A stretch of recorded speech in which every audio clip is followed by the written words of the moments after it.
વડોદરાની વિશ્વવિખ્યાત મહારાજા સયાજરાવ ગાયકવાડ યુનિવર્સિટીની તમામ ફેકલ્ટી અને કોલેજોના તમામ કેમ્પસમાં છેલ્લા ઘણા સમયથી કચરાઓના ઢગલા પડી રહ્યા છે, જેના લીધે ગંદકી ફેલાઈ રહી છે અને દુર્ગંધથી વિદ્યાર્થીઓ મુશ્કેલીમાં મુકાય છે।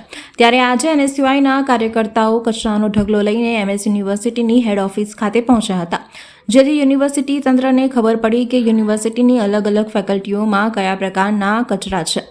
વધારાના કચરાને કારણે માખી, મચ્છર સહિત ઘણા જીવજંતુઓનો ઉપદ્રવ વધી રહ્યો છે, જે યુનિવર્સિટીના વિદ્યાર્થીઓ, સ્ટાફ તમામના સ્વાસ્થ્ય માટે ખૂબ જ હાનિકારક છે।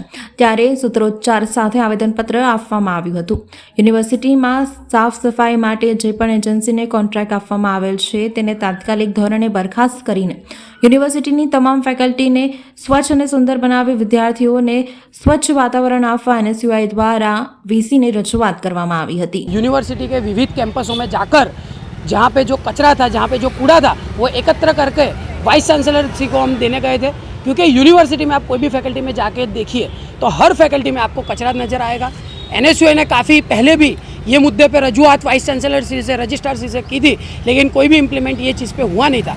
तो आज फिर एनएसयूआई हर फैकल्टी में जाकर कचरा की जो जहाँ पड़ा था वो साफ सफाई कर वाइस चांसलर को देने गया था और मांग की गई थी कि यूनिवर्सिटी के सभी कैंपसों में इसकी साफ सफाई होनी चाहिए और एक कैंपस जहाँ विद्यार्थी रोज आता है उसको एक स्वच्छ, एक सुंदर बनाया जाए, वैसी एनएसयूआई की मांग थी।